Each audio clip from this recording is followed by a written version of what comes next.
안녕하세요, 세이제입니다. 오늘은 이것 위치만 바꿔도 얼굴이 잘생겨진다에 대해서 말씀드려 볼게요.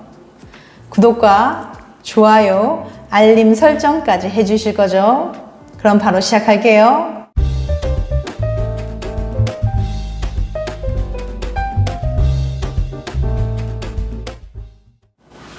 연애 관련 글을 읽다 보면 내용과 무관하게 이런 댓글을 종종 볼 수 있습니다. 다 필요 없고 잘생기면 또는 예쁘면 됨. 얼굴 훅수저는 옵니다. 연애 문제는 노력해봐야 소용이 없고 유전적으로 정해진 외모에 따라 모든 것이 결정된다는 거죠. 물론 외모가 연애에 큰 영향을 미치는 건 사실이에요. 18세부터 39살 남녀 19,773명을 대상으로 이성을 볼 때 가장 중요하게 생각하는 것은 무엇인가요? 라는 질문에 남자 1위는 얼굴, 여자 1위도 얼굴이라고 답했거든요. 그러니까 남녀 모두 외모를 가장 중요하게 생각한다는 거죠. 그런데 정말 얼굴은 유전으로 딱 정해져 있는 걸까요? 오늘 이 영상을 보시고 나면 생각이 좀 달라지실 거예요. 사람의 얼굴 생김새는 완전히 정해진 것이 아니라 노력으로 바꿀 수 있거든요. 그 방법은 바로 혀의 위치를 바꾸는 거랍니다. 올바른 혀의 위치. 지금 당신의 혀는 어디에 있나요? 생각도 못 해본 분 많겠지만 사실 치의학에서 말하는 올바른 혀의 위치가 있습니다. 이 그림처럼 혀의 윗니가 닿지 않으면서 입천장에 붙어 있어야 해요. 여러 치과 교정 전문의에 따르면 혀가 잘못된 위치에 있는 경우 외모와 건강을 모두 해칠 수 있답니다. 왜 혀는 꼭 입천장에 붙어 있어야 하는 걸까요? 혀의 중요성. 혀는 한마디로 말하면 길고 강력한 근육 다발입니다. 목 안으로 이루어진 뿌리까지 따지면 길이가 무려 30cm에 이르고 힘도 아주 강하죠. 우리 입 안에는 혀의 부드러운 힘이 평소 입천장에 지속적으로 가해지면서 얼굴의 균형을 잡아야 해요.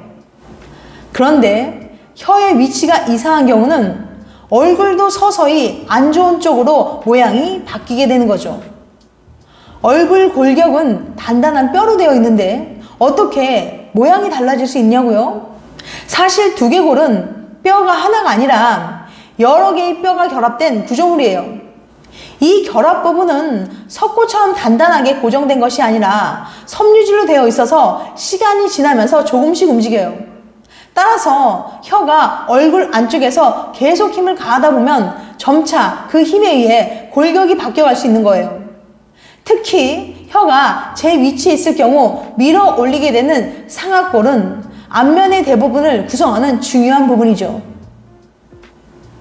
만약 혀가 힘없이 바닥에 누워있거나 혹은 윗니나 아랫니 등의 다른 엉뚱한 곳을 누르고 있다면 어떤 문제가 생길까요?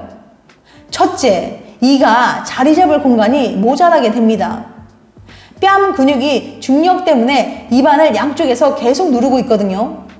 이 힘에 맞서서 혀가 입천장을 든든하게 받쳐주지 못하면 아치 모양을 그리는 입천장의 폭이 점점 좁아지는 거예요. 따라서 치열이 삐뚤빼뚤해지기 쉽고 혀가 밀어내는 방향에 따라서는 부정교합, 주걱턱이 나타날 수도 있어요. 둘째, 얼굴이 입체적이지 않고 아래로 늘어져 평평해집니다. 혀가 위로 힘을 가하지 않는 상태라면 사람의 얼굴은 점차 아래로 길게 늘어지게 돼 있어요. 특히 입으로 숨을 쉬는 버릇이 있다면 문제가 생기기 쉬운데요. 입에 숨이 들어갈 공간을 만들다 보니 혀가 바닥에 깔리고 턱이 내려갑니다. 얼굴 골격을 받치는 힘이 사라지니 광대뼈와 턱뼈가 늘어져서 눈매 가장자리가 처지고 인상이 흐릿한 얼굴로 바뀌죠.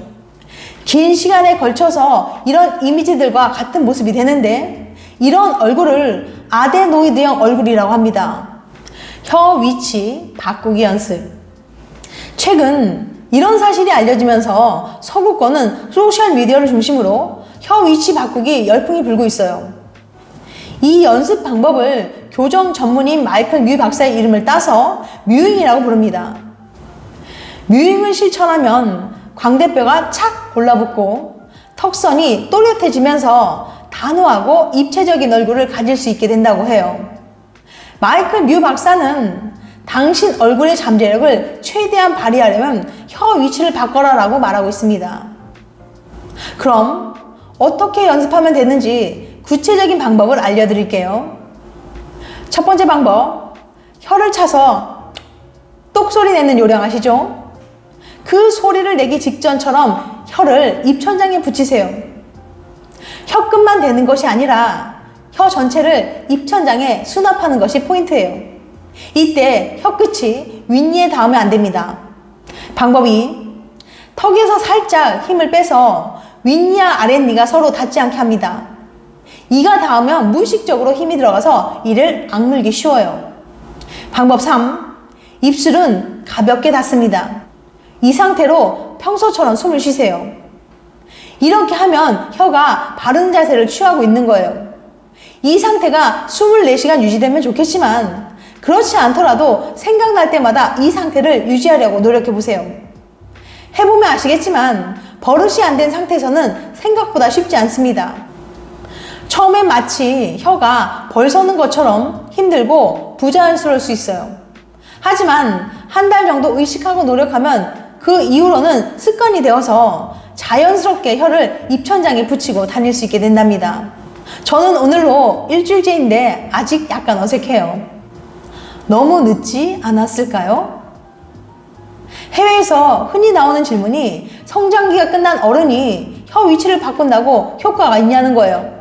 대답은 효과가 있다는 겁니다. 물론 어릴수록 빠른 시간 내에 극적인 변화가 나타나지만 20대 이후 성인도 얼굴이 바뀐 사례가 많아요. 성인이 된 후에도 두개골 결합부가 완전히 굳어버리진 않기 때문이죠. 이렇게 오늘은 얼굴이 잘생겨지고 예뻐지는 새로운 방법을 알아봤습니다. 아직 올바른 혀 위치를 잘 모르는 친구들에게 이 영상 공유해주세요. 나르시시스트는 SNS로 몸 자랑을 한다. SNS로 자기 몸 자랑하는 사람을 만날 때 주의하세요. 상대가 셀카 좀 찍는다고 썸을 탈 때 주의하라니 너무 고리타분한 얘기 같다고요? 다른 건 몰라도 이 얘기는 그냥 지나치시기 어려울 거예요. 영국 브루넬 대학교의 타라 마샬 박사가 500여 명의 SNS를 샅샅이 조사한 결과 자기애가 강한 나르시시스트들이 유독 자신 몸 사진을 엄청 올렸다고 해요. 살 붙었다고 징징거리면서 타이즈 입은 전신샷을 올린다든지 근육이 커가는 모습을 마치 자기 자식이라고 되는 것처럼 애지중지 찍어 올리는 식이죠. 그 중에 샤워하다가 찍은 세미 누드를 버젓이 올리는 사람들도 있어요. 적어도 썸 타는 분의 SNS에 자기 몸 자랑이 빼곡하다면 일단 그 사람이 헬스 트레이너가 아닌지 확인하시고요. 그게 아니라면 그에 넘치는 자기애마저 사랑해 줄 수 있는지 잘 판단하시고 연애를 시작하시기 바랍니다. 지금까지 이것 위치만 바꿔도 얼굴이 잘생겨진다에 대해서 말씀드렸어요. 다음엔 더 재밌고 유익한 영상을 찾아뵐게요. 끝까지 시청해주셔서 감사합니다. 다음에 또 봬요. 안녕.